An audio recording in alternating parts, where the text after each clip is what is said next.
नमस्कार दोस्तों, आप सभी का एक बार फिर से स्वागत है हमारे चैनल भक्ति सागर 105 में।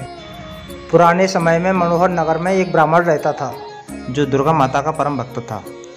उसकी सभी सद्गुणों से भरपूर एक कन्या थी जिसका नाम सुमति था। वह अपनी सहेलियों के साथ खेलती कूदती इस प्रकार बढ़ने लगी जैसे चंद्रमा की किरणें बढ़ती हैं। उसके पिता हर दिन माँ दुर्गा की पूजा करके हवन किया करते थे और उस समय वह भी अपने पिता के साथ पूजा करती थी। एक दिन सुमति अपनी सहेलियों के साथ खेल में लग गई और माँ के पूजन में उपस्थित नहीं हो पाई।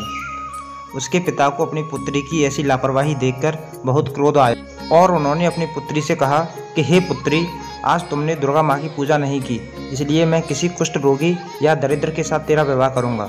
अपने पिता के वचन सुनकर सुमति दुखी हो गई और उसने अपने पिता से कहा, पिताश्री, मैं आपकी ही पुत्री हूँ और हर तरह से आपके ही अधीन हूँ। जैसी आपकी इच्छा हो वैसा ही करना। आप मेरा विवाह चाहे किसी के साथ कर दो, पर मेरे भाग्य में जो लिखा है वही होगा। मेरा अटल विश्वास है कि हम जैसा कर्म करते हैं उसी के अनुसार हमें फल मिलता है, क्योंकि कर्म करना मनुष्य के हाथ में है और फल देना ईश्वर के हाथ में है। अपनी कन्या के ऐसे वचन सुनकर ब्राह्मण ने गुस्से में अपनी पुत्री का विवाह एक कुष्ठ रोगी के साथ कर दिया और वह क्रोधित होकर अपनी पुत्री से बोला, अब अपने कर्म का फल भोगो और देखते हैं तुम अपने भाग्य के भरोसे रहकर क्या करोगी। पिता के ऐसे कड़वे वचन सुनकर सुमति के मन में विचार आने लगा कि मेरा बहुत दुर्भाग्य है। इस तरह अपने दुख के बारे में सोचती हुई सुमति अपने पति के साथ वन में चली गई और उन्होंने वन में वह रात बहुत दुख के साथ व्यतीत की। उस गरीब लड़की की ऐसी दशा देखकर माता दुर्गा उसके पूर्व कर्मों के प्रभाव से प्रकट हुई और उन्होंने सुमति से कहा, मैं तुमसे बहुत खुश हूँ, तुम अपनी इच्छा अनुसार कोई भी वरदान मांग सकती हो। दुर्गा माता के वचन सुनकर सुमति बोली, आप कौन हैं? यह सुनकर माँ भगवती ने कहा, मैं आदिशक्ति हूँ। मैं प्रसन्न होने पर प्राणियों के दुख दूर कर देती हूँ और उनको सुख प्रदान करती हूँ। मैं तुझ पर तेरे पूर्व जन्म के पुण्य के प्रभाव से खुश हूँ।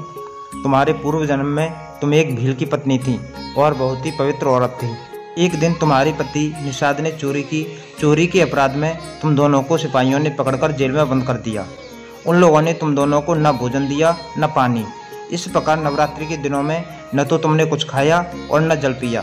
इस प्रकार 9 दिनों तक नवरात्रि का व्रत हो गया। हे ब्रह्माणी, उन दिनों में जो व्रत हुआ उसी व्रत के प्रभाव से प्रसन्न होकर मैं तुम्हें वरदान देती हूँ। तुम्हारी जो इच्छा हो मांग लो। इस प्रकार माँ भगवती के वचन सुनकर सुमति बोली, अगर आप मुझ पर प्रसन्न हैं तो मैं आपको प्रणाम करती हूँ। अगर आप वास्तव में प्रसन्न हैं तो मेरे पति का कोढ़ ठीक कर दीजिए। देवी ने कहा, उन दिनों जो व्रत तुमने किया था उसका एक दिन का पुण्य पति का कोढ़ दूर करने के लिए अर्पण कर दो। उस पुण्य के प्रभाव से तेरे पति का कोढ़ दूर हो जाएगा। ऐसे वचन सुनकर सुमति बहुत प्रसन्न हुई। उसका पति निरोग होकर बहुत ही सुंदर और कांतिमान हो गया। वह ब्राह्मणी पति की ऐसी काया देखकर माता की स्तुति करने लगी और कहने लगी, आप दूसरों की दुर्गति को दूर करने वाली, तीनों लोकों का संताप हरने वाली, समस्त दुखों को दूर करने वाली, रोगी मनुष्य का रोग दूर करने वाली, प्रसन्न होकर मनवांछित फल देने वाली और दुष्टों का नाश करने वाली जगत की माता हो। मुझ निरपराध अबला को मेरे पिता ने एक कुष्ठ रोगी मनुष्य के साथ विवाह करके घर से निकाल दिया था। पिता के तिरस्कार से मैं वन वन घूम रही हूँ और अब आपने मेरा उद्धार किया है। हे माँ, मैं आपको प्रणाम करती हूँ, आप मेरी रक्षा करना। सुमति की प्रार्थना सुनकर माँ भगवती खुश हुई। उन्होंने उसे अति बुद्धिमान, धनवान, कीर्तिवान और जितेंद्रिय पुत्र शीघ्र उत्पन्न होने का वरदान दिया। तो इस प्रकार माँ भगवती ने सुमति पर कृपा की। जैसी माता ने सुमति पर कृपा की वैसी सबके ऊपर करें।